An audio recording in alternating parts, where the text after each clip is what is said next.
E como ficou a produção de café sem a mão de obra especializada? Questionou a jovem. Houve queda na produção e o governo brasileiro começou a procurar mão de obra em outros países.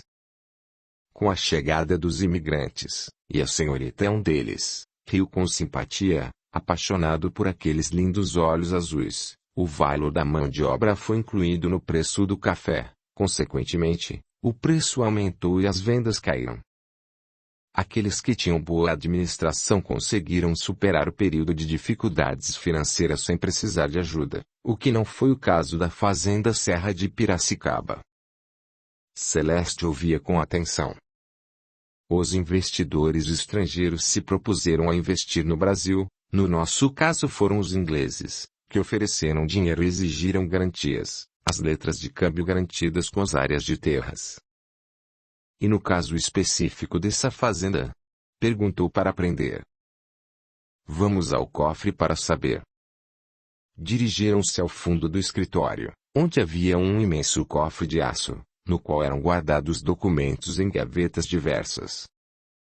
Eduardo conhecia bem as divisões do cofre e pegou apenas os documentos que interessavam.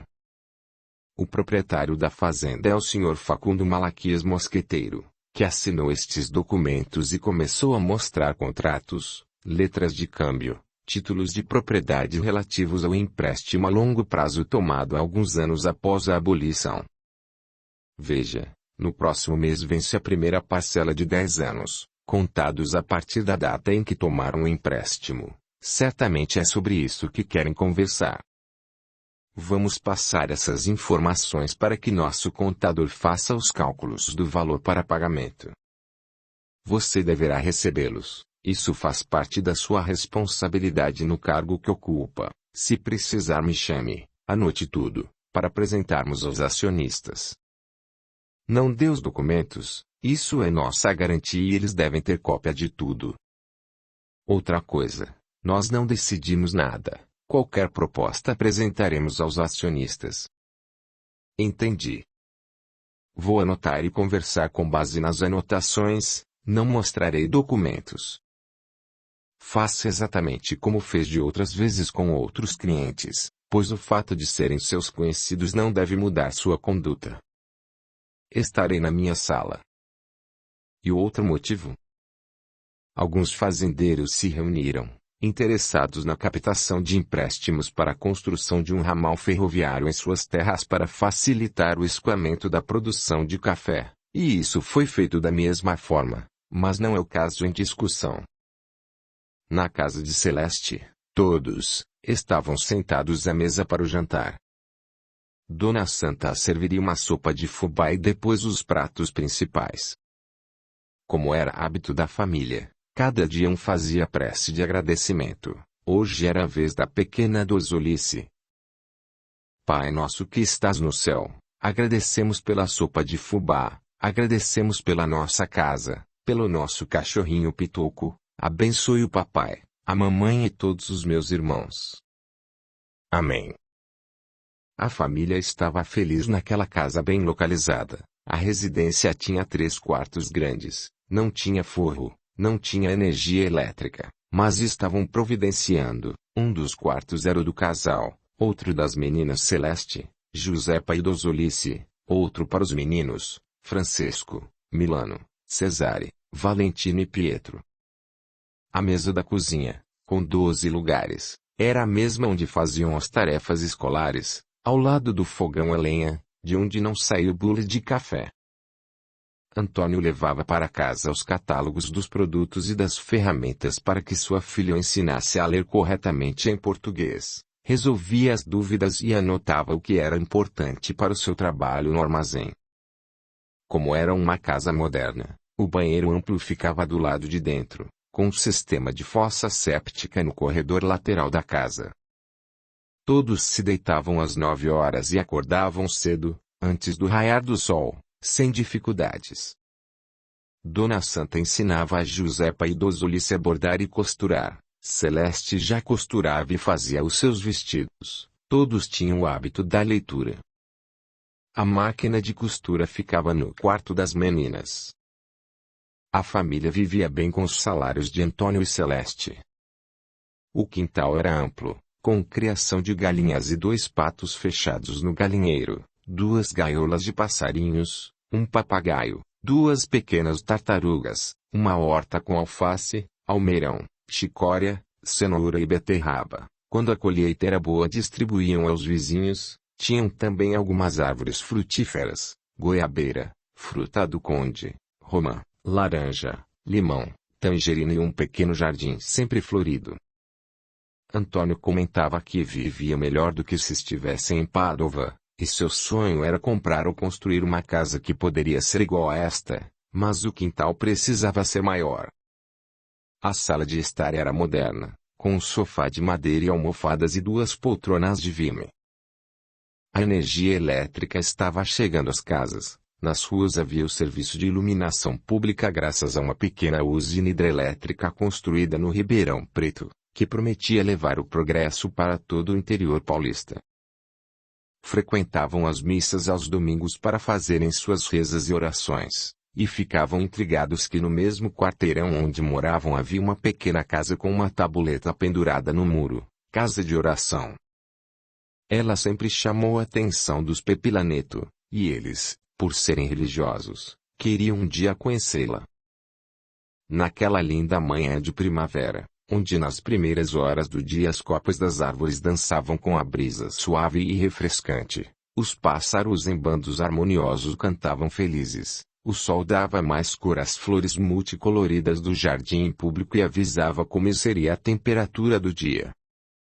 Eduardo da Gama, elegantemente trajado com terno de casemira inglesa e chapéu de feltro, cheirando ao perfume de alfazema, entrou na sala da funcionária que vinha se destacando no desempenho de suas funções. Ela levantou-se solícita para receber do chefe uma nova ordem ou novas instruções, mas ele ficou parado, um tanto encabulado, e por fim declarou-se: "Preciso falar o que trago no coração, faz muito tempo. Não consigo mais guardar o que sinto, Celeste, eu te amo." E calou-se, não se lembrou do resto do discurso que havia preparado. Ela sorriu com tamanha felicidade que, na opinião dele, foi o sorriso mais lindo da sua vida, e respondeu feliz: "Eu também te amo, Eduardo." E muito.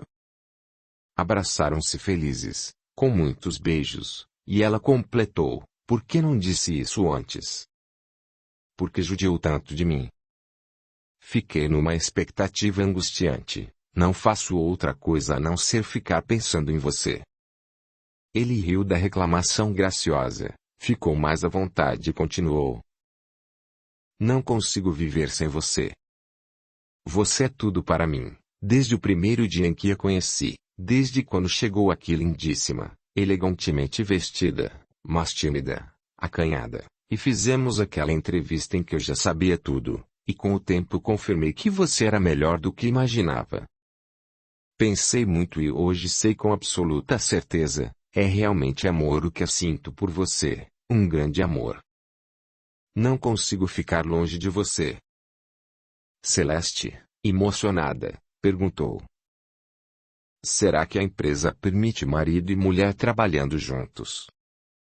"Celeste, você está me pedindo em casamento?" "É isso que entendi." "Não, mas também pode ser." "Por que não?" E beijaram-se muitas outras vezes. "Se a empresa não permitir, você não ficará sem trabalho. Sua experiência profissional é superior à minha, mas isso não é assunto para hoje." "Por que não?" Riram felizes como riem os apaixonados. Depois que ele saiu da sala, ela pensou: um homem que conhece meu passado e meus problemas disse que me ama. E eu amo também. Pensei que não acharia mais um homem assim, principalmente agora que não sou mais virgem. Fui escolhida por um homem bom. Ah, como sou feliz, meu Deus! Num sábado à tarde, Eduardo convidou Celeste para conhecer o mercado municipal, que havia sido inaugurado em 1900 e estava sendo um dos locais mais procurados na cidade. Ele ficava às margens da Mogiana, na Avenida Jerônimo Gonçalves, esquina com Rua São Sebastião. O Mercadão era ponto de referência para quem chegava de outras cidades e um bom lugar para as famílias fazerem passeios e se deliciarem com os sucos das bancas de frutas, além de abastecerem a despensa com todos os tipos de produtos. Antes dele, não havia muita opção para os moradores fazerem suas compras e passeios.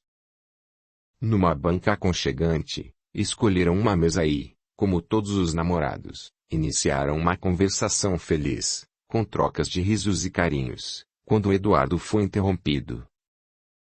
Edu, como você está? Que bom encontrá-lo. Lobato, grande amigo. Sente-se, tome um suco. Esta é a minha namorada, Celeste. O nome de sua namorada não poderia ser mais apropriado, Celeste, e riu com simpatia, depois de cumprimentá-la gentilmente. Não posso perder o trem. Estou visitando essa cidade maravilhosa, já percorri todo o Mercadão, que está lindo, bebi e comi de tudo, se não tomaria um suco com vocês de bom grado. Edu, tenho novidades, estou me envolvendo com o espiritismo, qualquer hora conto como falo com os espíritos. Com você é sempre assim, as notícias e novidades estão nos seus contos. Você tem lido? Tem gostado? Quem não gosta? São maravilhosos. Edu, estou me preparando para criar minha editora, quero publicar meus livros aqui no Brasil. Nem chegou a sentar-se, despediu-se e continuou sua caminhada pela cidade com elegância que lhe era peculiar. Eduardo explicou para Celeste que o amigo era formado em Direito, promotor de Justiça do Ministério Público do Estado de São Paulo, e que o conhecera em Taubaté, na casa da tia Genoveva. Contou que ele gostava de escrever contos e livros infantis, e seu nome era José Bento Renato Monteiro Lobato. Os pais de Celeste ficaram mais felizes do que ela, sabiam que Eduardo era um homem bom, trabalhador, um bom partido. Andavam preocupados como o futuro da filha querida. Capítulo 8. A visita de Facundo. A brisa de verão tocava as flores de mansinho e um perfume suave permanecia no ar, dando às parreiras das casas um ar bucólico, sem se importar com as nuvens escuras no horizonte, que prometiam tempestade para o final do dia. A secretária Hortência anunciou a chegada de Facundo e seu filho com 15 minutos de antecedência. Celeste pediu que fossem conduzidos até a sala de reuniões e aguardassem. Pontualmente ela compareceu usando o uniforme da empresa, com um lenço de seda no pescoço, que realçava a sua beleza, linda como realmente era, os cabelos loiros encaracolados caídos sobre os ombros e os olhos azuis que impressionavam quem os visse. Parecia um anjo em visita à terra, trazendo nas mãos a agenda de couro e alguns papéis com diversas anotações. Depois dos cumprimentos formais, com a seriedade que o momento requeria, ficou frente a frente com aqueles que conhecia bem. Ofereceu água e café, seguindo as normas da empresa, como aceitaram, pediu que a secretária os providenciasse. Facundo tomou a palavra. Senhora Celeste. Foi interrompido por ela. Senhorita, por favor. Ele não gostou da repreensão. Senhorita, se a senhora fosse moça, se fosse donzela, mas, como não é, quase teve um filho com ele e apontou para seu filho, prefiro chamá-la de senhora. Se o senhor não me respeitar, sairei da sala, disse com tranquilidade. Não me custa nada chamá-la de senhorita, portanto, será senhorita, mesmo não sendo. Senhorita Celeste, como o assunto é importante, quero discutir com seu chefe, não com a senhorita, frisou ironicamente a palavra. Quero falar com quem decide, não estou aqui para perder tempo. Sem pensar duas vezes, ela respondeu. Um minuto, por favor, que irei chamá-lo e saiu. Depois de curto espaço de tempo, Eduardo da Gama entrou na sala com Celeste. Pois não, Em que posso servi-los? Falou ele, mantendo-se de pé. Senhor Eduardo, viemos conversar sobre o contrato que temos com essa empresa. Sobre esse assunto, a pessoa designada para atendê-los é a senhorita Celeste, que estudou o caso e é a responsável por esse setor. Queremos falar com quem decide, disse Facundo, começando a se irritar. Então os senhores deverão falar com os acionistas. Se eles aceitarem recebê-los, são eles que decidem, apenas levamos as propostas. Se os senhores tiverem propostas, disse Eduardo, contrariado, virando-se para sair. Temos um pedido a fazer e algumas considerações, falou Facundo. Apresente-os à senhorita Celeste, responsável por atendê-los. Com licença. Virou-se e saiu. Bom, vejo que o assunto, infelizmente, é mesmo com a senhorita, disse Facundo, olhando-a com desprezo. Não temos outra saída. Melquiades, durante todo o tempo, permanecera calado, inseguro, olhando para Celeste, que desempenhava com segurança e desenvoltura uma função importante naquela grande empresa. Sua elegância e seus gestos deixavam-na mais bela e atraente, ainda amava e se recordava dos momentos felizes que haviam tido. Arrependia-se amargamente da escolha que fizera, mas agora era tarde demais, ela já tinha um novo amor. Nisto, uma moça negra, vestida com o uniforme inglês de copeira, entrou na sala com uma bandeja de prata, um bule de café, as xícaras em fina porcelana inglesa e copos de cristais com água. O fazendeiro olhou assustado e disse: Recuso-me a ser servido por uma escrava. Senhor, ela não é escrava. É uma das nossas melhores funcionárias e exijo que a respeite. Rosângela, por favor, deixa que a bandeja pode se retirar. Muito obrigada, disse Celeste, visivelmente revoltada com o comentário do fazendeiro. Vamos direto ao assunto. O que o senhor realmente deseja? Quando os acionistas estarão aqui? Acredito que dentro de 2 meses. O senhor quer marcar uma reunião? Mas aviso que não gostam de atender fazendeiros escravocratas e comunicarei o ocorrido nesta sala. A escravidão só terminou graças à interferência dos ingleses, lembra-se? Disse com energia. Não quero reunião com eles, vamos ao que nos interessa. A primeira parcela do nosso empréstimo vence no próximo mês. Como ainda não temos todo o valor para a quitação, precisamos de uma prorrogação de prazo para mais 2 meses, se possível. Uma prorrogação de 2 meses será suficiente? Acho que sim, estamos dependendo apenas do casamento de Melquiades para unirmos as 2 famílias e levantar o valor necessário. Agora meu filho está no caminho certo, consegui evitar que fizesse um casamento desnecessário. Celeste ouviu o comentário ofensivo e conteve-se sem dificuldade, sabia que cada um dá o que tem, e havia se preparado psicologicamente para aquele encontro.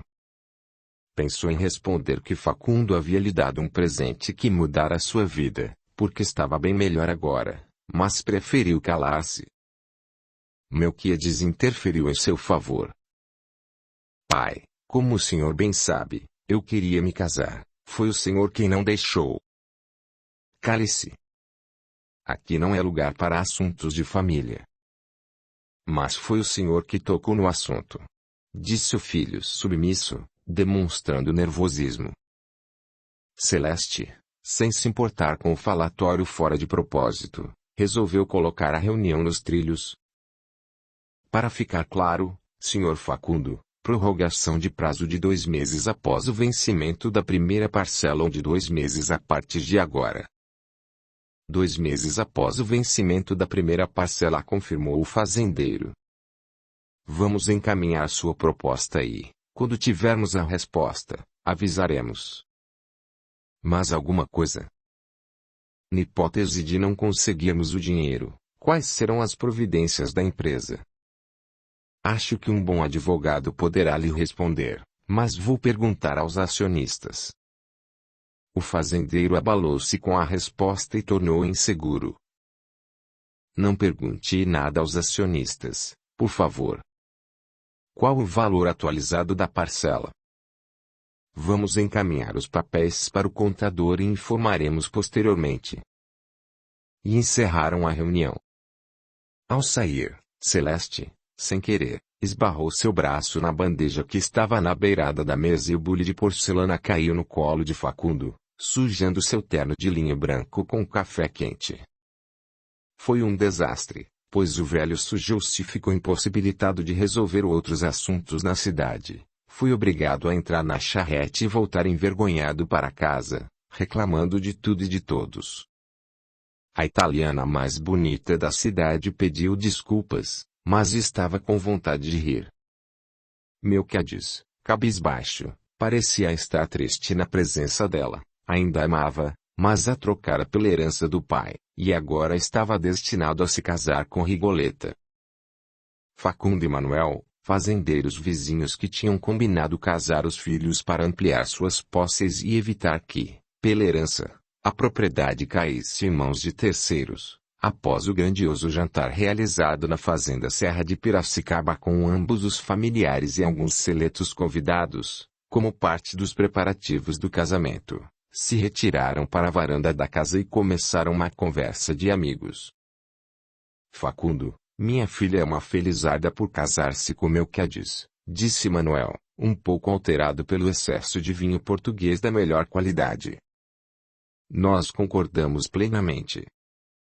Esse casamento é bendito, chegou em boa hora, é um acontecimento abençoado por Deus. Estive pensando, amigo Facundo, seguindo a orientação de um advogado, que devo passar a fazenda para o nome de Rigoleta, minha filha única, antes de ela casar-se. Ficarei apenas com o sítio da Lagoa Pequena, para tentar proteger-me do Banco do Brasil e de outros credores impertinentes. Como você sabe, estou passando por momentos difíceis, e, com a união das nossas famílias, vou desafogar um pouco minhas dificuldades financeiras. A escravidão foi um ótimo negócio, e o que ganhamos naquele período, principalmente com a expansão territorial, infelizmente hoje estamos devolvendo. Eu mesmo já perdi parte das minhas terras para o banco e não quero perder mais. Acredito que, apesar do custo da mão de obra, a produção de café, sob a administração de Melquiades, será sucesso absoluto. Facundo ouviu e começou a ficar nervoso. Seria verdade o que o vizinho estava dizendo? Colocou um pouco de vinho em sua taça e perguntou. Manuel, desculpe pela minha indiscrição, mas você está tendo problemas com credores? Sim, eu e muitos outros. Faz 15 anos que acabou a mão de obra gratuita. Tenho que manter o preço do café de acordo com o mercado internacional, mas os meus custos de produção são altos. Além do mais, comprei uma grande área com recursos do Banco do Brasil, acreditando num futuro promissor, que não ocorreu. Se você não tivesse Melquiades na administração dos negócios, estaria frito. Você é um homem de sorte. Manuel, como está o seu caixa? Está mais baixo do que a barra do manto de Santa Bárbara. Nossa esperança está nesse casamento. Facundo apoiou-se no beiral da varanda para não cair, tal foi sua decepção. Encheu novamente sua taça de vinho e perguntou com forçada naturalidade. Mas, amigo Manuel, você sempre foi reconhecido como homem de sucesso, grande negociante, fazendeiro que expandiu suas terras para além do horizonte, senhor de grandes realizações. Não estou entendendo suas lamentações. Se for um truque, está perdendo seu tempo. Não tenho nada para vender e não pretendo fazer negócios com você. Facundo, não se trata de truque ou lamentação, é a pura realidade. Mas como é possível essa mudança financeira repentina? Não é repentina, isso começou logo após o fim da escravidão. Hoje estou no fundo do poço, mas não fiz alarde para não perder o crédito com os investidores. Se me apresentasse com dificuldades, quem me emprestaria uma moeda? Facundo, nossa salvação será o casamento de Rigoleta com Melquíades. Não pense que ela não teve bons pretendentes. Teve, e muitos, apesar de não ser bonita, mas não permiti nenhuma aproximação. Estava guardando o que combinamos. Mantive a minha palavra de homem, sempre pensando num futuro tranquilo para ela e para minha família. O futuro chegou. Facundo não acreditava no que estava ouvindo, achando que aquilo era um sonho, iria unir-se a um falido. Deixou sua taça de lado, pegou a garrafa de vinho, levantou-a como se brindasse a alguma coisa e bebeu diretamente do gargalo, enquanto gritava: "Viva o bobo! Viva o bobo!" Manuel, que também havia exagerado na bebida, ouviu esses gritos e reagiu. "Facundo, contei minha vida para você, mas isso não lhe dá o direito de me esculachar dessa maneira. Sou bobo, sou um bobão, mas agora vou me recuperar com sua ajuda." "Não, Manuel, você não entendeu, o bobo sou eu. Achei que você era rico e que esse casamento iria resolver minha vida. Fui um tolo. Estamos ambos quebrados. Estamos num beco sem saída." "Pare de beber", disse Manuel, abraçando o vizinho. "A bebida lhe fez mal, não diga nada hoje. Você não está falando coisa com coisa, está bêbado, bebeu muito, misturou o vinho com cachaça. Amanhã conversaremos melhor." Facundo começou a chorar, sem conseguir explicar-se. Manuel continuou o aconselhamento. "Me perdoe, amigo, acho que essa minha conversa pessimista foi em má hora. Hoje é para comemorar, e não para chorar. Não fique com pena de mim. Não tenha dó de mim. Viva os noivos." Ao ouvir o entusiasmo do amigo, sentiu o chão girar e, antes de cair, Facundo ainda gritou com a voz enrolada: "Viva eu, viva o bobo!" E tombou na varanda, bem ao lado da poltrona de Vime, sem largar a garrafa. Manuel curvou-se com dificuldade para socorrê-lo e caiu em cima do amigo. Por sorte a garrafa não se quebrou. Capítulo 9. O irmão de Melquíades. No dia seguinte a esse jantar fatídico, numa manhã chuvosa, chegaram dois cavaleiros mal encarados da fazenda Serra de Piracicaba, dizendo que o assunto era com Abelardo, filho do coronel. Depois de muita insistência por parte desses desconhecidos, para evitar um escândalo, Facundo os recebeu a contragosto. Seu filho não estava, morava na cidade. "Pois não, senhores, o que os trouxe aqui? Seu filho Abelardo tem algumas dívidas e viemos receber o que ele nos deve", disseram com rispidez. "Como assim, dívidas? O que está acontecendo?"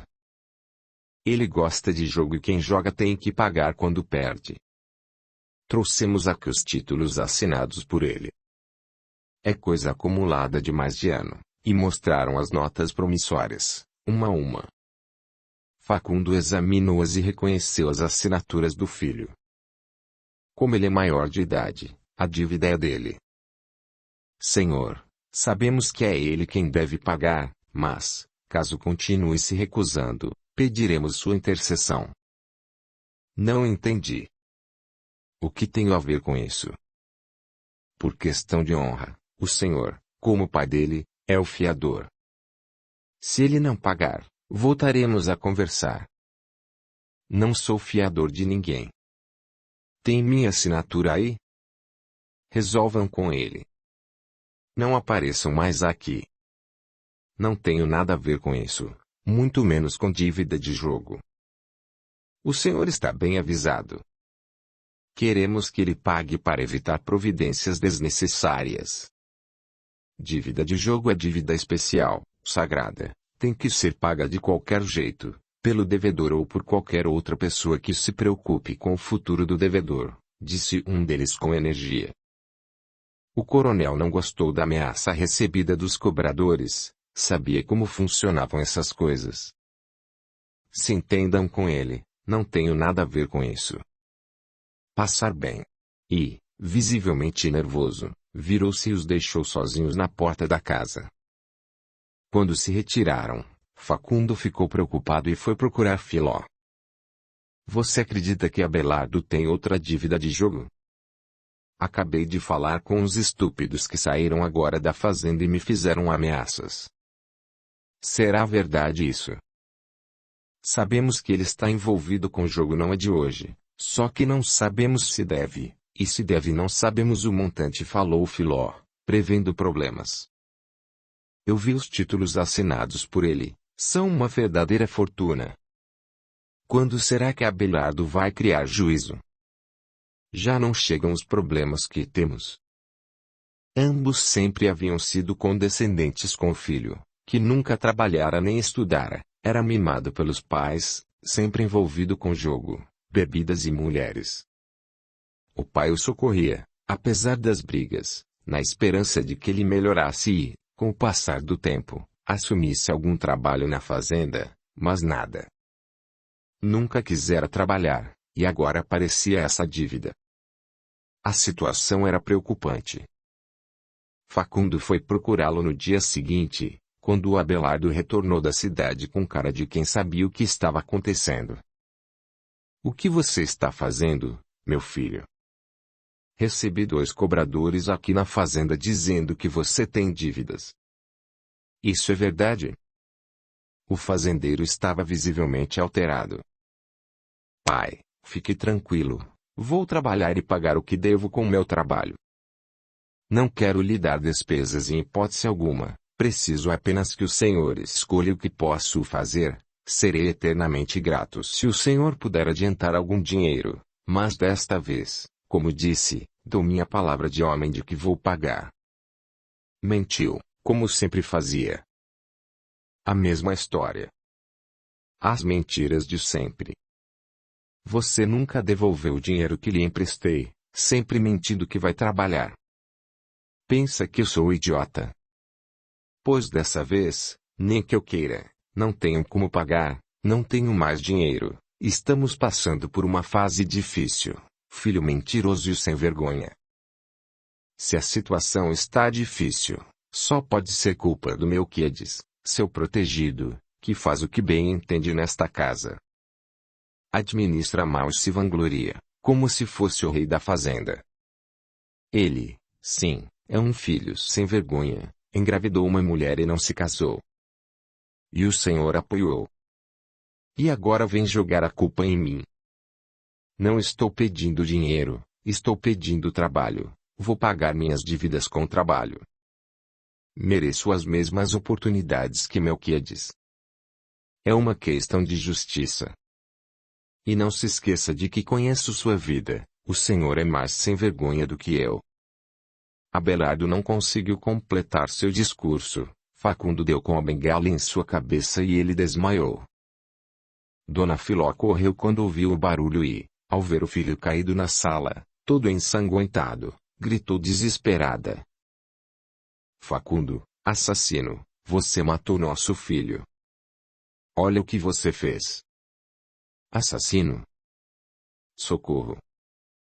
Nisso, alguns empregados que tinham ouvido os gritos, inclusive o próprio Melquiades, acudiram à vítima. Depois dos primeiros socorros, ele voltou a si e continuou atacando o pai.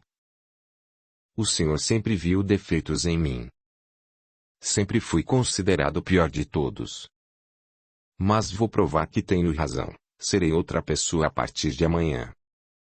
O senhor vai ter orgulho de mim.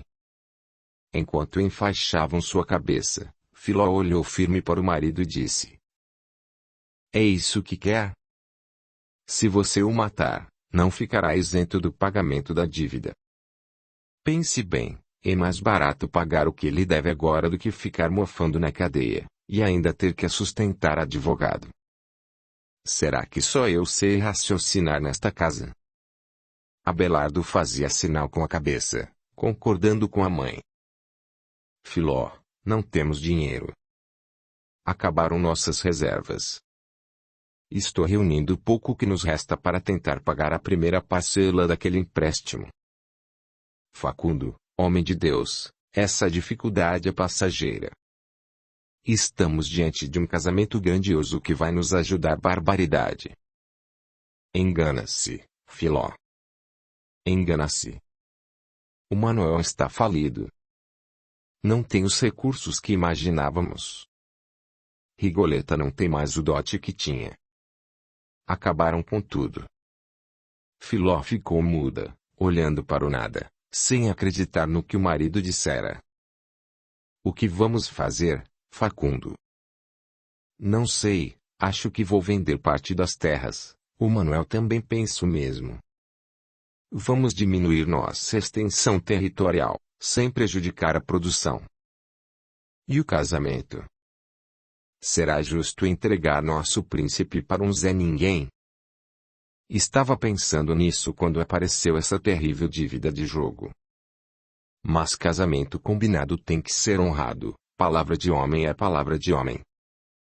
Não deixamos Melquiades se casar com quem queria, agora terá que se casar com Rigoleta, mesmo na situação em que ela se encontra. Não temos outra saída. Então vai se casar a troco de nada? De nada, não, sempre aparece alguma coisa, ele é bom administrador. E eu posso trabalhar para ajudar, disse Abelardo com um sorriso irônico. Calha a boca, moleque mentiroso, gritou o fazendeiro. Pelo menos nisso somos iguais, estamos todos na mesma situação, sem dinheiro. E deu uma gargalhada gostosa. Calhe a boca! Gritou novamente o pai revoltado, dando-lhe outro golpe violento com a bengala, que acabou batendo no canto da cama e se quebrando. Abelardo ficou sério, pois se o tivesse acertado seria fatal. Foram iniciados os preparativos para o casamento. Rigoleta não tinha dote, não tinha beleza nem simpatia, era 10 anos mais velha do que o futuro marido, mas era costureira, bordadeira, boa cozinheira e gozava de prestígio na sociedade ribeirão pretana, participando de festas e saraus nas casas de amigos. Ela mantinha em segredo um relacionamento amoroso com Mariano, um jovem negro cuidador e domador de cavalos, homem de confiança de seu pai e, portanto, frequentador da casa. Existiam comentários a respeito dessas escapadelas, mas ninguém tinha certeza de nada, e quem sabia não ousava dizer. Eram coisas que não se comentavam, mas que, como por encanto, todos sabiam e estavam apreensivos com o desfecho do caso. Branca com negro terminava em morte de um dos dois, principalmente sendo filha do patrão. Ela sabia dos riscos, mas preparava-se para o matrimônio com o único objetivo de conquistar a riqueza que seu pai perdera, aumentar a fortuna da família e, quem sabe, a troco dessa fortuna, conseguir a anuência do progenitor para fugir com seu amado verdadeiro. Sonhos de uma jovem que poderiam se tornar um pesadelo, como era o caso. Estava revoltada com o destino que o pai lhe impusera e só pensava no amante, não queria perdê-lo por um casamento por interesse. Audiolivro realizado pelo canal Surya Chand Audiobook. Capítulo 10. A reunião com os ingleses. A rua estava repleta de folhas de árvores e de pétalas de quaresmeiras roxas, que forravam o chão. As nuvens em flocos esparsos deixavam o céu azul mais bonito, e o calor continuava firme e forte como em todos os dias. A de São Paulo Railway Company era uma companhia inglesa que teve o monopólio do governo brasileiro de 1866 a 1946, durante 80 anos, para explorar as construções de linhas férreas que serviriam para escoar a produção de café do estado de São Paulo até o Porto de Santos. Muitos investidores do Reino Unido, estimulados pelo crescimento do Brasil, montaram aqui seus escritórios e desenvolveram várias atividades, tais como serviços de manutenção de trens e locomotivas, fornecimento de peças, equipamentos e materiais específicos para as linhas férreas, depósito de materiais e ferramentas para a lavoura, além de investirem diretamente na produção do café. A Brighton Railway pertencia a alguns desses acionistas e estava instalada na cidade de Ribeirão Preto em um prédio majestoso, desenvolvendo todas essas atividades em parceria com a Companhia Mojana, criada e sediada em Campinas. Essa companhia permaneceu em atividade de 1875 até 1971, durante 96 anos, quando foi extinta e incorporada a Ferrovia Paulista S.A., FEPASA. Os ingleses fizeram vários investimentos em diversas regiões do estado, sempre atraídos pela riqueza do café e explorando a expansão da malha ferroviária. Nos escritórios da Brighton trabalhavam Eduardo da Gama e Celeste, funcionários responsáveis pela administração financeira de todas as operações, num contingente de mais de 40 funcionários. E aquele era um momento especial, na Inglaterra. Os homens estavam sendo pressionados pelas mulheres denominadas sufragistas, designação que se relacionava ao direito das mulheres ao voto, tendo estas acabado por desempenhar um grande papel na história. Esse feminismo atuante deixava os políticos inquietos com o avanço da luta das mulheres, valentes e destemidas. Não bastasse isso, elas tinham organizado uma passeata em Hyde Park, no centro de Londres, feito greve de fome, depredado prédios públicos e até usado bombas para protestar pelos seus direitos. Esse era o clima político que envolvia os acionistas da Brighton naquela reunião na cidade de Ribeirão Preto. Muitos deles, favoráveis às mulheres, e preocupados com a imagem da empresa e os resultados dos negócios no Brasil, queriam unicamente expandir as linhas férreas para todo o interior paulista e multiplicar seus rendimentos, procurando assim manter bom relacionamento com a sociedade e o governo brasileiros.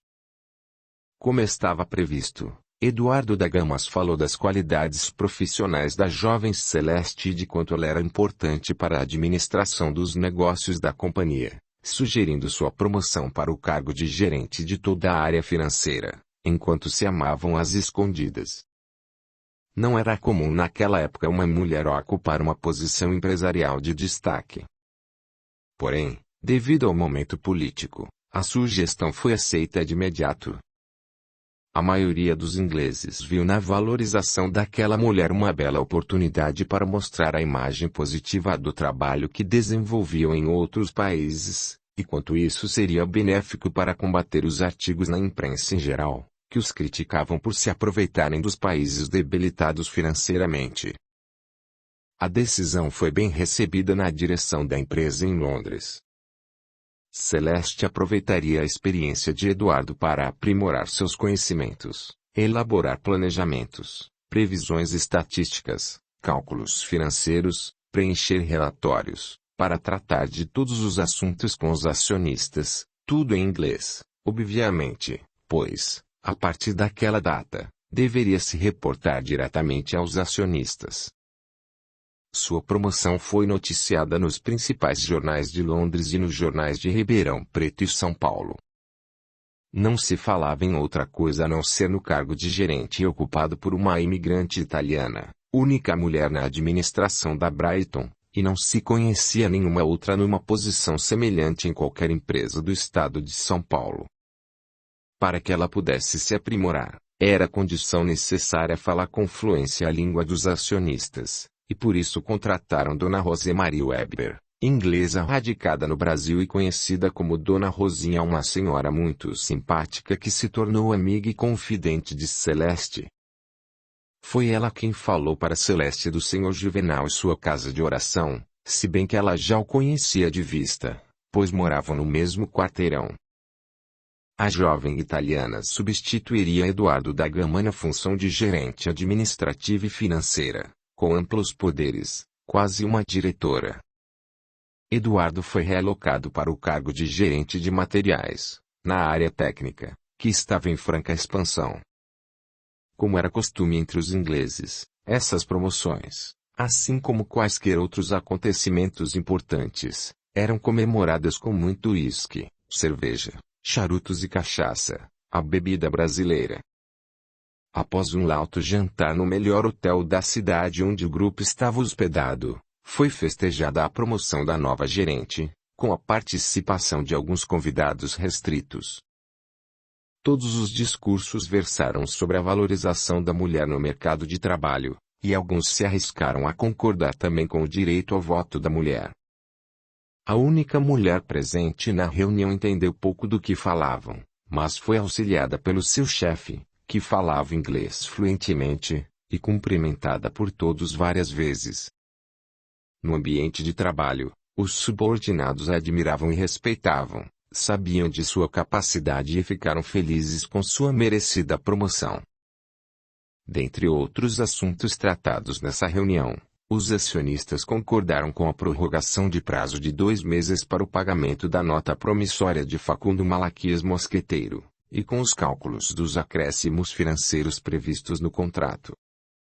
No dia seguinte, Celeste passou um telegrama para a Fazenda, endereçado a Facundo, informando a decisão e o valor da primeira parcela. A notícia não foi bem recebida pelo fazendeiro, que sabia que, mesmo após o casamento do filho, não teria os recursos necessários para quitar a dívida. A única saída seria vender parte de suas terras, como pensava seu amigo Manuel, mas isso demandava tempo. Ao ler a notícia curta no jornal A Cidade sobre a promoção de Celeste e Eduardo, ambos conhecidos funcionários da Brighton, Facundo rasgou o jornal com raiva e tratou de procurar um advogado para se preparar para os problemas futuros, pois imaginava que ela usaria sua nova posição para se vingar.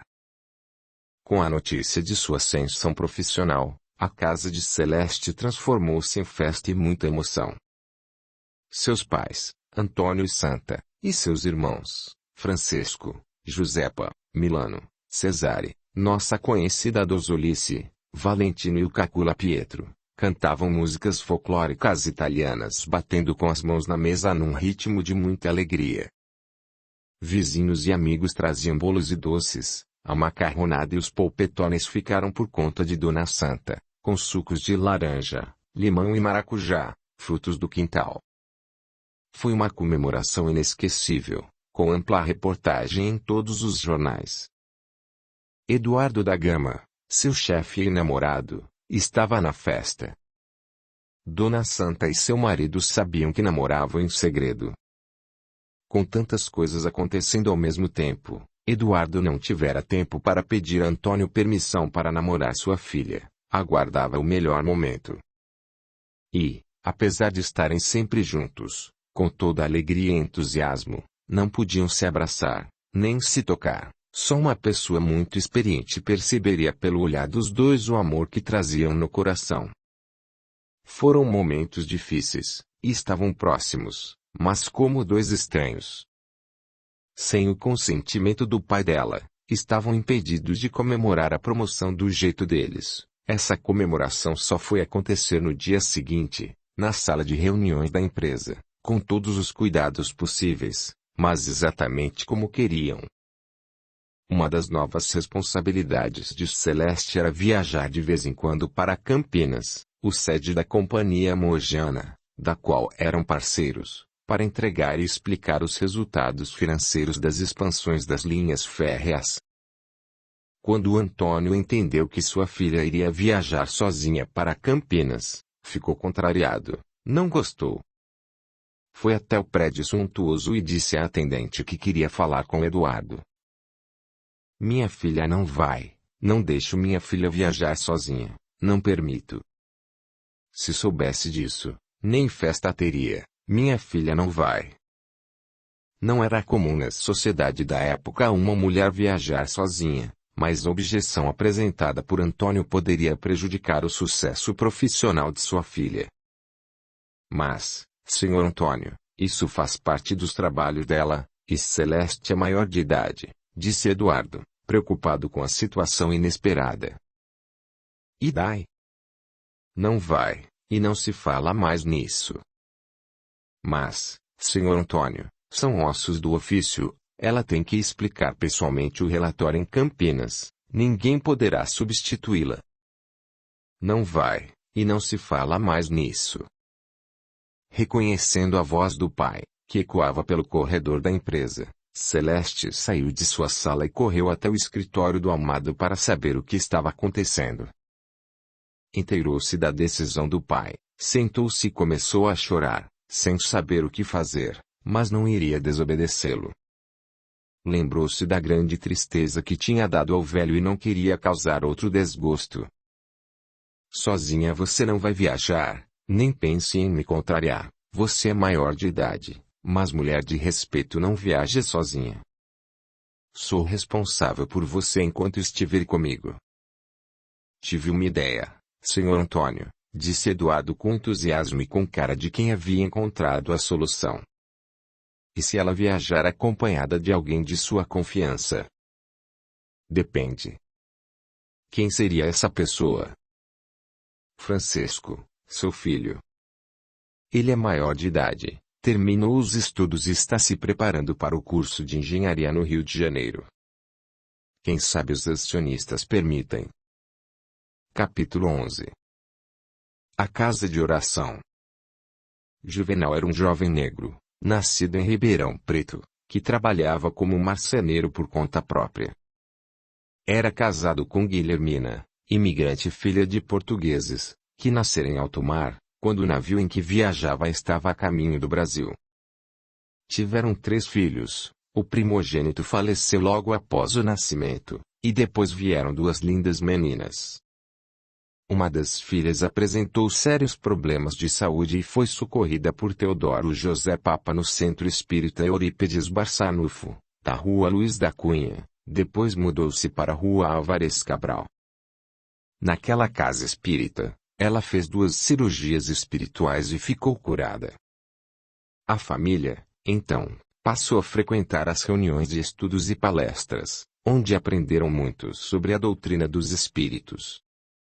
A mediunidade aflorou no jovem casal, tornaram-se eficientes trabalhadores, e depois de algum tempo começaram a fazer cirurgias espirituais e atender os pobres e doentes em sua própria casa, onde colocaram uma singela placa, Casa de Oração. Quando convidada por Dona Rosinha para conhecer o jovem marceneiro, Celeste a princípio sentiu medo, a fama dele no bairro é que falava com os mortos, mas, quando o viu pela primeira vez, sentiu-se muito bem. Parecia o reencontro de um amigo de longa data, sempre sorridente e atencioso. Diante das dúvidas que ela apresentou relativas aos trabalhos mediúnicos que realizava, Juvenal sugeriu que comprasse e estudasse estes 2 livros, o Evangelho segundo o Espiritismo e o Livro dos Espíritos, ambos de Allan Kardec. Pediu também que ela assinasse o jornal O Clarim, editando na cidade de Matão por Cair Baixo desde 1905, e mostrou os exemplares que tinha em sua casa, destacando algumas reportagens interessantes, para incentivá-la ao estudo do Espiritismo. Curioso que o médium era analfabeto, e essas reportagens eram lidas para ele por algumas pessoas que frequentavam sua casa. Pouco tempo depois, a família Pepilaneto estava mergulhada nos trabalhos da casa de oração, no amparo aos necessitados de toda a ordem. 3 vezes por semana, Dona Santa, após servir o almoço e arrumar a cozinha, dirigia-se à casa de oração e preparava o alimento dos pobres, que era servido às 16 horas, ao lado de outros voluntários. Certo dia, Juvenal avisou a Dona Santa que ela era portadora de mediunidade também, e que, logo que fosse autorizadas pelos espíritos, iniciaria sua missão. Enquanto isso, por não entender o português, deveria procurar aprender o espiritismo com sua filha, com os livros que ela tinha. Ao contrário do que se imaginava, Santa ficou feliz com a sugestão, pois acompanhava os trabalhos do casal e via o bem que realizavam. Os desesperados e doentes procuravam Juvenal ou Guilhermina a qualquer hora do dia, aguardando em grandes bancos de madeira. Ele dizia que os espíritos o informavam, onde estivesse, quando alguém o procurava, e também da gravidade do caso, para que pudesse agilizar o atendimento. Como trabalhava como autônomo, tinha como coordenar suas atividades, mas nessas ocasiões era Guilhermina quem atendia prontamente o doente e recebia o espírito do Dr. Francisco Gaia, seu médico protetor, realizando as curas espirituais. Não era só isso. Fazia também o chamado atendimento espiritual, que consistia na orientação que os espíritos davam aos desesperados e aflitos que os procuravam, a qualquer hora do dia ou da noite. Filho, tenha calma, isso vai passar. Você conseguirá novo emprego e poderá sustentar sua família e educar seus filhos. Confie em Jesus. Isso passa. Não cultive pensamentos negativos, ore e aguarde, que já está sendo amparado. Não fique assim. Ore, Jesus nos ensinou a pedir, ele disse. Pedi e dar-se-vos-á. Meu filho, você receberá o que precisa para ser feliz, dizia o Espírito com todo o amor que trazia na alma, e a pessoa retornava ao lar mais calma e segura, pois sabia que não estava sozinha, estava sendo socorrida por Jesus, diretamente por Jesus. Ele lhe dava a confiança e a segurança necessárias para continuar lutando e superar as dificuldades do momento. Aquele que estava sendo atendido enxugava as lágrimas e saía fortalecido. Ah, quantas lágrimas não foram enxugadas naqueles atendimentos espirituais, quantas esperanças não foram renovadas, quantos suicídios evitados. Sempre que alguém ora, eleva seu pensamento a Deus nosso Pai, ou a Jesus, ou a algum santo de sua preferência, não importa a religião que tenha, pode até ser descrente de tudo, isso não importa. O que importa é que se trata de um filho de Deus pedindo socorro. Imediatamente, no plano espiritual, a prece é registrada e atendida. Equipes de espíritos socorristas se mobilizam com a rapidez necessária para ajudar aquele que sofre. São os espíritos superiores, designados por Deus para amparar seus filhos. E o socorro sempre vem, basta termos olhos para ver, como ensinava Jesus. E é isso que Dona Guilhermina fazia com sua mediunidade, permitia que, por seu intermédio, os espíritos curassem, falassem, consolassem, dessem orientações e salvassem vidas. Antônio Pepila Neto, no grande armazém de secos e molhados, em cujo almoxarifado trabalhava, arrecadava alguns alimentos e material de limpeza com as empresas que atendiam o depósito. Os alimentos que faltavam eram supridos pelo trabalho dos filhos Francesco, Josepa, Milano, Cesare, Dosolice, Valentino e Pietro, e por outros jovens e adultos que participavam com alegria e entusiasmo da denominada Campanha de Fraternidade Alta de Souza. Ela se destinava a levar aos lares visitados, de porta em porta, as mensagens de bom ânimo transmitidas pelos espíritos, que se comunicavam por intermédio de Juvenal e Guilhermina, anotadas em pedaços de papel por voluntários, e também donativos para as famílias carentes, alimentos, remédios, roupas e agasalhos. Quando o Juvenal perguntou a seu protetor espiritual que nome deveria dar ao grupo que se formava, recebeu a resposta de que deveria montar um centro espírita na cidade de Araraquara. Ribeirão Preto estava bem desenvolvida espiritualmente, com boas casas espíritas, e precisariam socorrer outros lugares. Assim fez o médium e sua esposa, em 1934, mudaram-se com a família para Araraquara, indo residir na Rua Voluntários da Pátria, dando assim início ao primeiro centro espírita da cidade, em sua própria casa, com curas espirituais e atendimentos mediúnicos, como faziam em Ribeirão Preto. Nas proximidades da casa deles morava o amigo Serafim e sua esposa, também de Ribeirão Preto, médiuns que haviam se unido a eles, dobrando assim a capacidade de atendimento. Para evitar atritos com as autoridades locais, em 15 de janeiro de 1937, fundaram oficialmente a primeira casa espírita da cidade de Araraquara, o Centro Espírita Luz e Caridade, com registro em cartório e nome sugerido pelos espíritos, na Rua Expedicionários do Brasil, conhecida como Rua 8, e começaram a sofrer inúmeras perseguições. Era uma época difícil, em que a Igreja, embora separada do Estado, exercia muita influência e poder de mando, e a nova casa era vigiada por policiais da radiopatrulha, pressionada pelo clero. Mas, como os trabalhos realizados eram todos voltados à prática da caridade e do socorro ao próximo, apesar dos olhares desconfiados dos policiais, as atividades se desenvolviam normalmente, sem nenhuma restrição ou interferência. Por que combater quem faz o bem?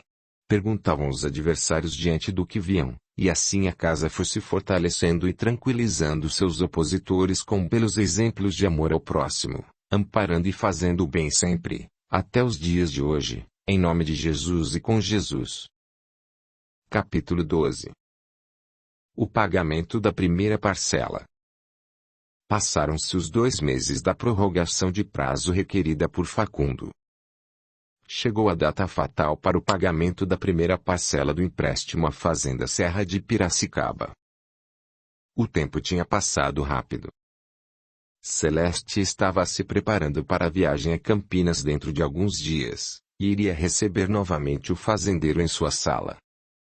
Como havia iniciado um curso de inglês com Dona Rosinha, pediu a Francesco, seu irmão, que a avisasse de que não poderia ter aulas naquela manhã. Havia preparado os recibos, por estar ocupando as funções de Eduardo da Gama, mas era ele quem deveria assinar a quitação do primeiro pagamento.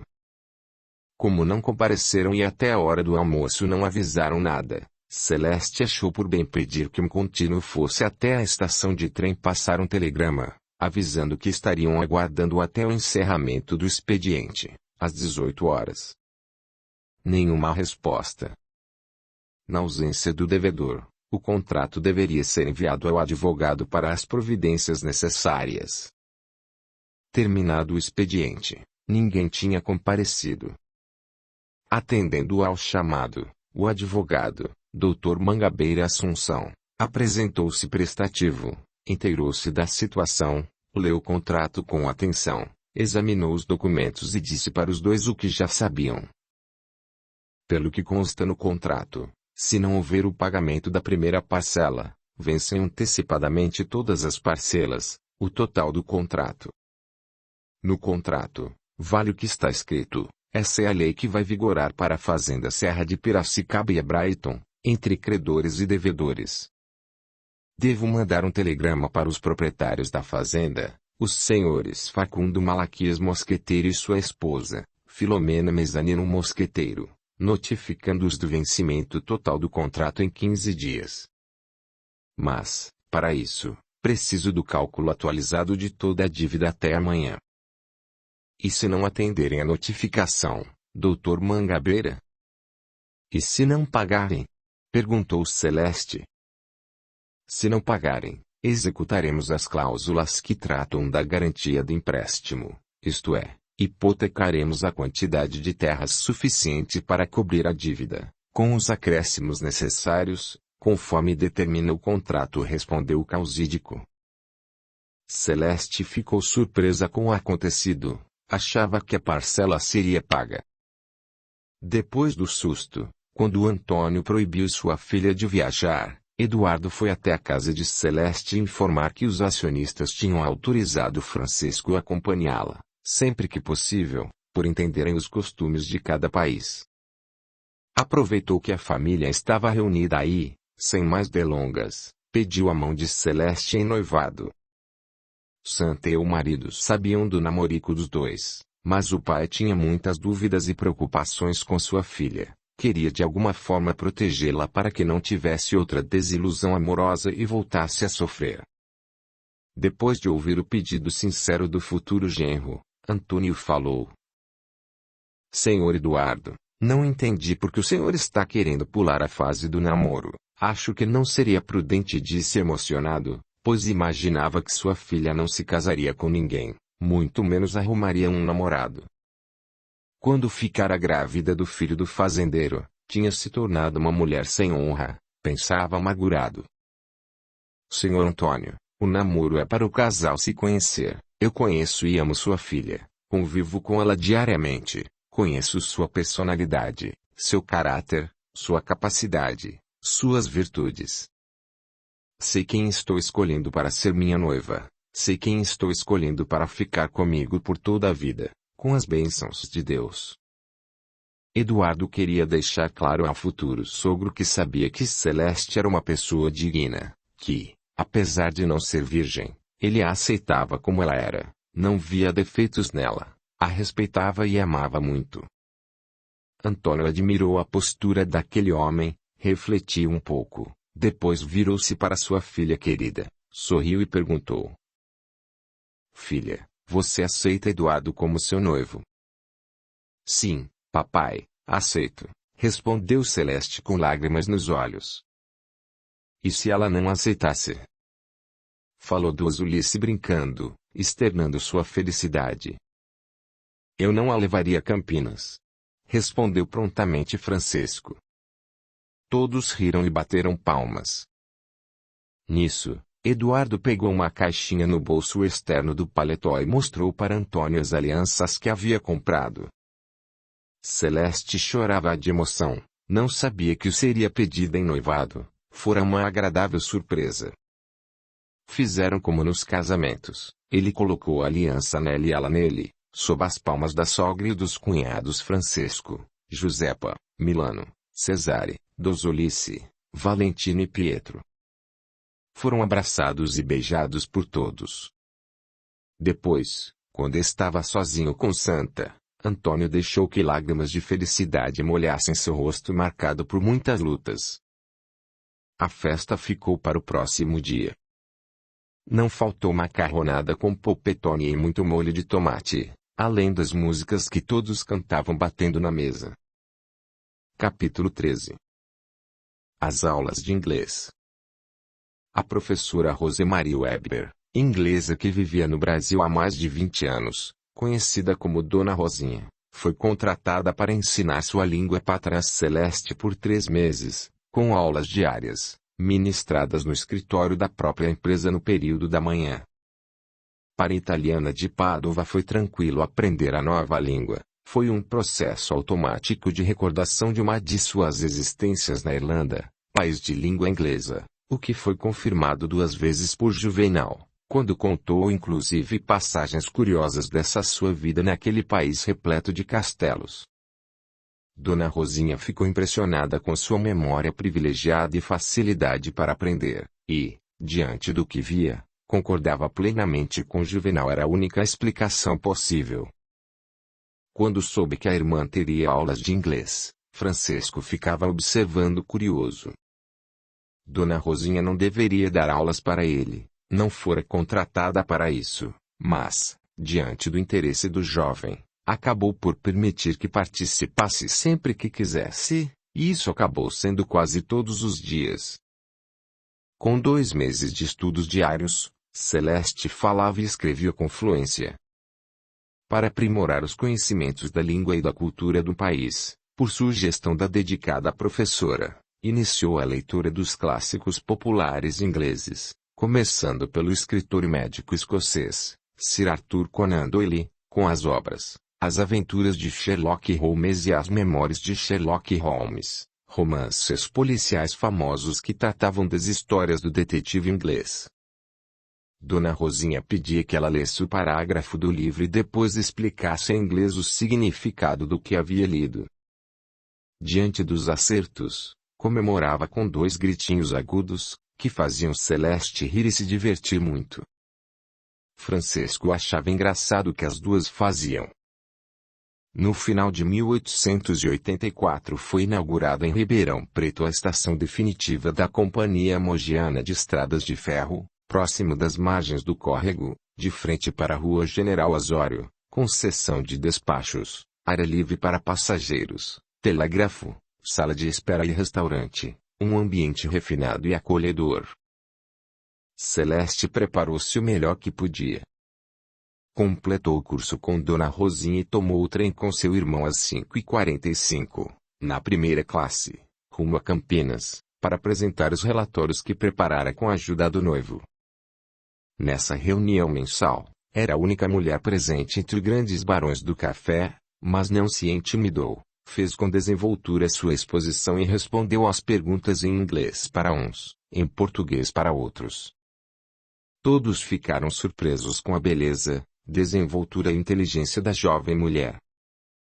Essas reuniões aconteciam com certa periodicidade e reuniam representantes do governo e órgãos fiscalizadores da Companhia Mogiana, que os recepcionava, da Brighton, na pessoa de Celeste, representantes dos municípios interessados na expansão dos ramais ferroviários, técnicos e profissionais da área.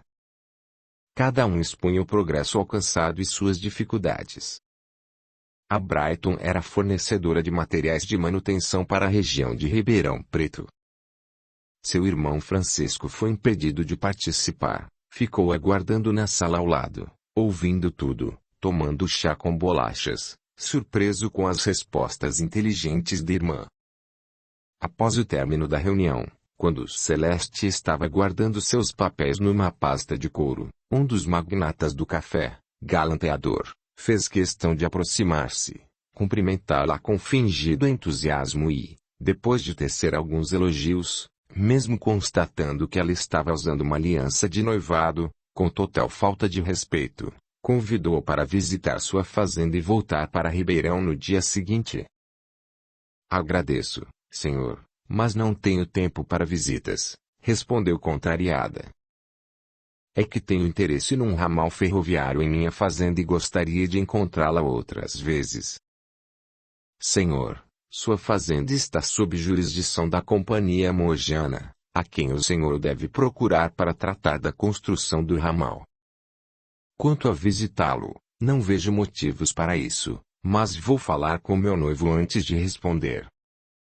Quando Francisco aproximou-se, o homem levou um susto, pensou que era o noivo dela e retirou-se imediatamente, não sem antes deixar um cartão de apresentação, que ela, intencionalmente, deixou sobre a mesa. Nele se lia: Joaquim Tibúrcio, Barão de Cangaiba. Francisco era um pouco mais alto que a irmã, com vastos cabelos loiros, olhos azuis e corpo atlético, mas a irmã era mais bonita e muito mais simpática. Saíram de braços dados e tomaram o trem às 17h30 para Ribeirão Preto. Para evitar o processo de vingança que, tinha certeza, seria perpetrado por Celeste, Facundo e Manuel, amigos e vizinhos, contrataram o mesmo advogado, Dr. Pafúncio Malamado. Explicaram a situação com os detalhes necessários. O advogado, com cara de poucos amigos, pensou e sugeriu: "Serei claro, sem rodeios. Vocês dois estão quebrados financeiramente. Facundo deve para Brighton, Manuel para o Banco do Brasil, e ambos estão sem recursos, vão perder tudo para os credores. Não acredito que aceitem renovar o empréstimo por um período de mais 5 anos, sem o pagamento de parte do empréstimo." Os dois ouviam, preocupados. "Então, a solução de momento será passar as fazendas para o nome dos filhos. Quando forem hipotecar as terras, não encontrarão nada para hipotecar. Mas eles vão descobrir que passamos para os filhos e vão pedir o cancelamento da operação", falou Manuel, preocupado. "Sim, mas, até conseguirem o cancelamento, vocês terão prazo para recuperação. Pode ser que o processo demore mais de 5 anos, precisamos tentar. Enquanto isso, não façam o casamento dos filhos, tenho muito o que fazer, aguardem que avisarei o momento certo." "Tudo bem, doutor, não tenho como pagar mesmo, vai vencer a primeira. Se o doutor acha que poderemos ganhar tempo, aceito fazer isso", disse Facundo, com esperança de melhora nos negócios do café ou na venda de parte de suas terras. "O que não quer é perder a fazenda para os ingleses." "Então adiaremos o casamento?" perguntou Manuel. "Sim, primeiro essas providências, que são mais urgentes. Temos que correr com isso", tentou tranquilizá-los o Dr. Pafúncio. Capítulo 14. A revolta de Mariano. Mariano, jovem amante de Rigoleta, revoltou-se com a notícia de que a filha de Manuel iria se casar com Melquíades. Ele não tinha nenhuma simpatia pela fazenda vizinha, e esse boato aparecia sempre, agora voltara com maior intensidade. "É verdade, Mariano, o jantar festivo que tivemos foi para comemorar nossa união. Meu pai prometeu que deveria me casar com o filho de Facundo, para unirmos as duas fazendas numa só. Faz tempo que sou maior de idade e não comentavam mais nada dessa promessa maluca. Agora decidiram às pressas. Estão marcando meu casamento o mais rápido possível. E você sabe que o único amor que tenho na vida é você. Não posso pensar em mais ninguém. Mas, para o seu pai e para Facundo, sou escravo, sou negro, nunca poderemos nos casar.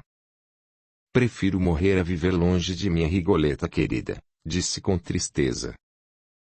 Mesmo que seja obrigada a me casar, continuarei a ser sempre sua, você é o homem da minha vida.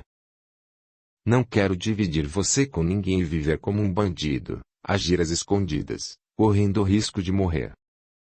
Vamos fugir, viver nossa vida num lugar distante, vamos ser felizes. Nós já vivemos assim, nos amamos à socapa, estamos acostumados. Portanto, não se precipite.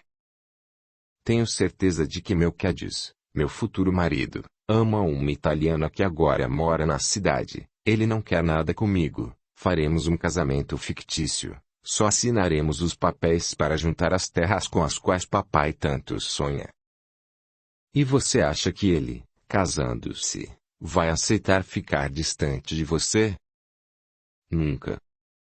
Ele é homem e sei o que pensam os homens. Não poderemos fugir disso, estamos presos à promessa que fizeram. Não adianta reclamar que ficará pior. Nós nos amamos e saberemos como vencer essa situação. Mariano não aceitou as explicações de Rigoleta e traçou um plano macabro. Vou deixar eles se casarem, depois eliminarei Melquíades e viverei o resto de minha vida com a viúva, com o amor de minha vida, pensou. O casamento somente seria realizado após as orientações do advogado, que pretendia antes tirar as terras do nome dos devedores para fugir de hipoteca. Dr. Pafúncio Malamado estudou bem a situação dos fazendeiros e procurou agir com rapidez, mas verificou que a situação tinha se complicado, pois a Brighton fizera o empréstimo e registrara a hipoteca no registro hipotecário. No caso de Manuel, a situação estava um pouco diferente. O Banco do Brasil, não se sabia o motivo, não registrara a hipoteca das terras. A vida de um bem é retratada no registro de imóveis, onde estão todas as operações relativas ao imóvel. Diante dessa situação, Dr. Pafúncio considerou vender as terras de Facundo para os filhos de Manuel e vice-versa, com contratos de compra e venda, em datas retroativas, alguns dias após a data em que cada empréstimo fora tomado. As terras de Manuel foram vendidas para os filhos de Facundo, e a venda foi devidamente registrada no registro de imóveis, pois no cartório não havia a notícia de terem sido hipotecadas. As terras de Facundo foram vendidas para Rigoleta, mas, como estavam hipotecadas, não puderam ser registradas, embora a venda pudesse ser lançada no registro do vigário, o que foi feito imediatamente. Doutor Malamado, o que vai acontecer agora? Perguntou Facundo, preocupado. Quando vencer a primeira parcela, dentro de algumas semanas, a Brighton vai executar a hipoteca das suas terras pelo não pagamento. Nós vamos argumentar que a fazenda é de Rigoleta e mostraremos o contrato de compra e venda, devidamente assinado pelas partes e corretamente registrado na paróquia, no registro do vigário, respondeu Causídico com segurança. Mas, doutor, eles verificarão que as terras estão hipotecadas. Sim, mas, se Rigoleta aceitou as condições e comprou, você vendeu. Mas, doutor, a hipoteca é a garantia da Brighton, ela vai pedir o cancelamento de tudo o que tivermos feito para receber seus direitos, respondeu Facundo com a sabedoria. Sim. Porém, até isso acontecer, você teve um bom tempo para recuperar-se. Nisso, Manuel perguntou. Doutor Malamado, o meu caso acho que está mais fácil, o senhor não acha? Manuel, seu caso é idêntico ao de Facundo, com a diferença de que a hipoteca da sua fazenda, por um lapso do banco, não foi registrada, e nós registramos o contrato de compra e venda no registro de imóveis. Vai dar um pouco mais de trabalho para eles, mas estamos ganhando tempo, apenas. E por que não registramos também no registro do vigário? O registro na paróquia do vigário não tem valor nenhum. O que vale é o registro de imóveis, respondeu o advogado impaciente. Mas, se não tem valor, por que a venda da minha fazenda foi registrada lá? Perguntou Facundo, sem entender nada. Justamente para dar um ar de legalidade, mostrar que a operação é lícita. Porém, se o que fizemos não é lícito, podemos estar cometendo um crime, não é verdade? Retrucou Facundo. Sim, podem entender que se trata de um crime de falsidade, mas não temos a intenção de lesar ninguém, mentiu o causídico, apenas queremos ganhar tempo, e isso tudo pode ser enquadrado como argumento de defesa, disse o doutor Pafúncio. Não será necessário fazermos uma escritura das vendas das terras? Quis saber Manuel. A escritura de um imóvel é o documento que assegura a validade da negociação, mas temos o contrato de compra e venda, que garante o direito de propriedade ao novo dono. Deu uma pausa para saber se restavam outras dúvidas e concluiu. E, como tudo está resolvido, falta apenas o casamento dos seus filhos antes do vencimento da primeira prestação, disse o doutor Pafúncio. Mesmo depois de tudo isso, ainda vamos precisar casá-los? Perguntou Facundo, surpreso. Nós demos nossa palavra de homem que juntaríamos nossas propriedades numa só, com ou sem dívidas, falou Manuel. Então vamos marcar a data o mais urgente possível, palavra é palavra. Concordou Facundo, sabendo que o primeiro vencimento era o da Brighton. A reunião encerrou-se com o pagamento de metade dos honorários do defensor e algumas taças de vinho português, acompanhadas de mandioca frita. Nota: o registro hipotecário, com a finalidade de inscrever hipotecas, foi criado pela Lei Orçamentária nº 317, de 21 de outubro de 1843.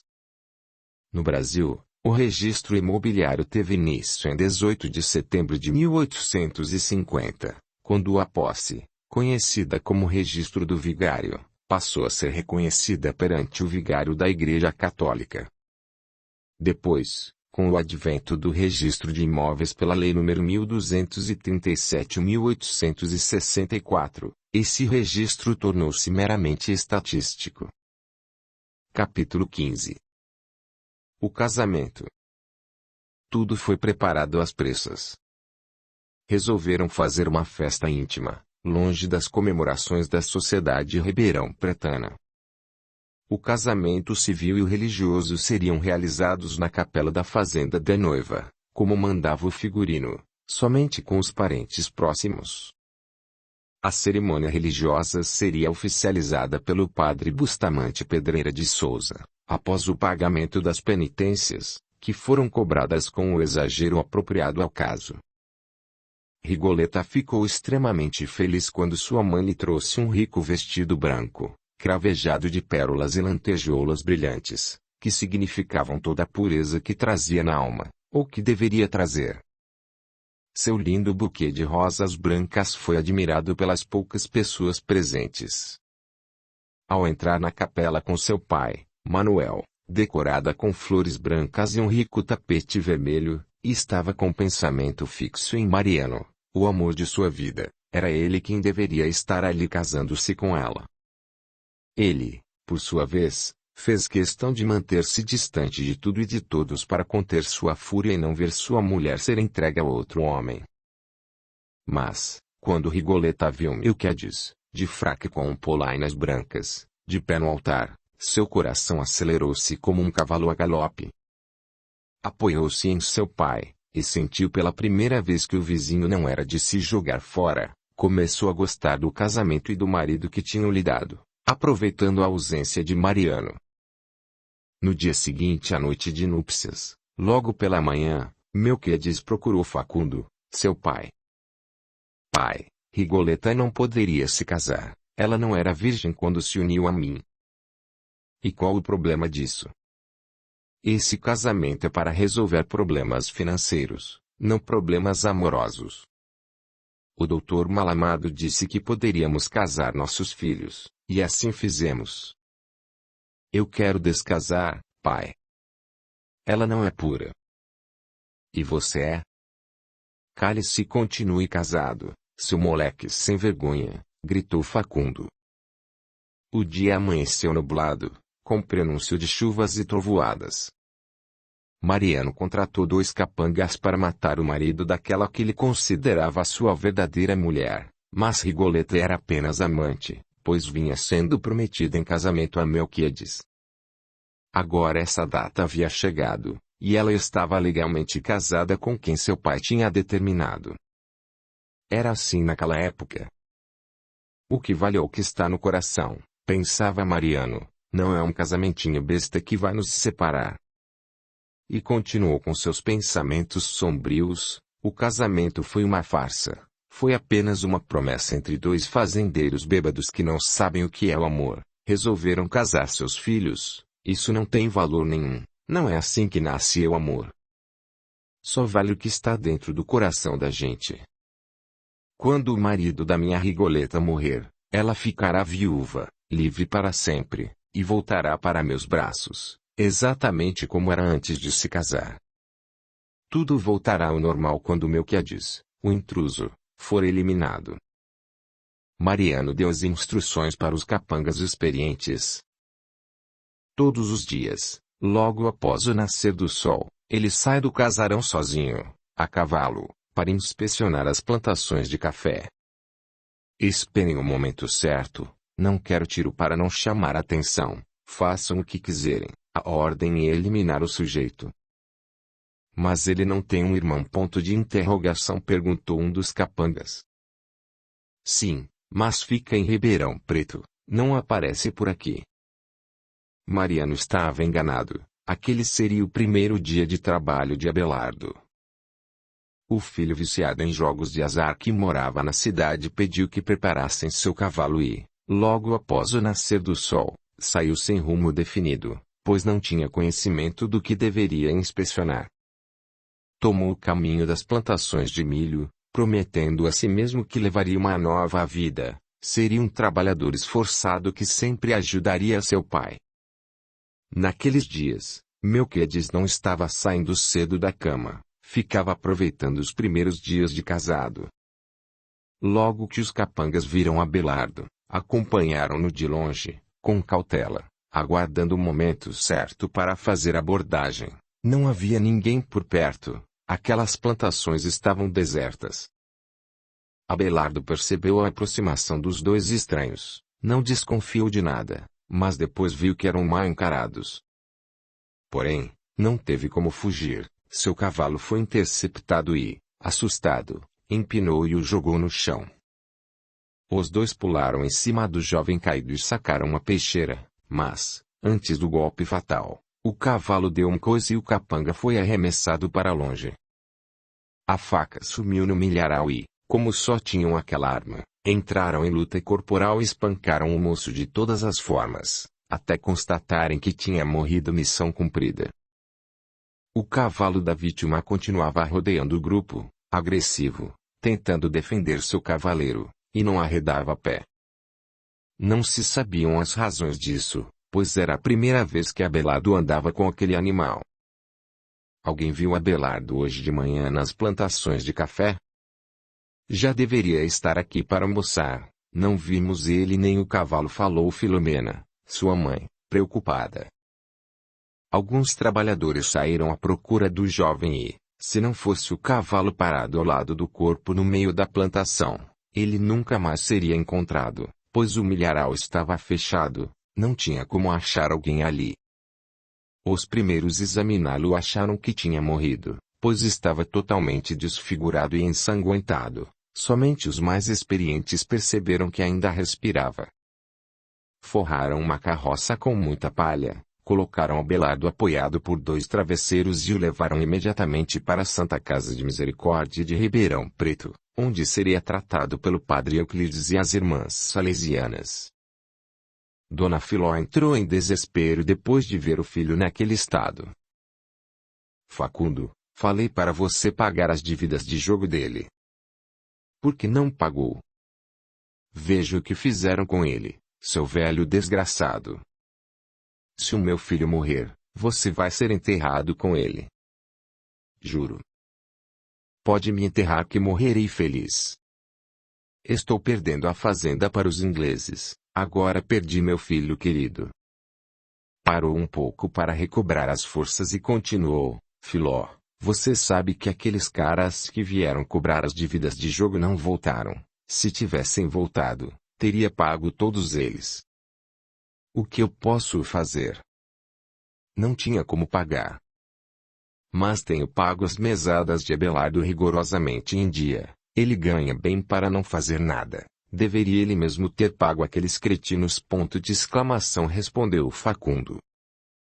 Você precisa cuidar melhor do seu filho. Hoje foi o primeiro dia de trabalho dele e acontece justamente isso. E ninguém viu nada.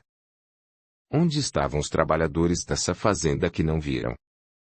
Onde estava Melquiades? Filó, ele foi para o milharal, onde não tem ninguém.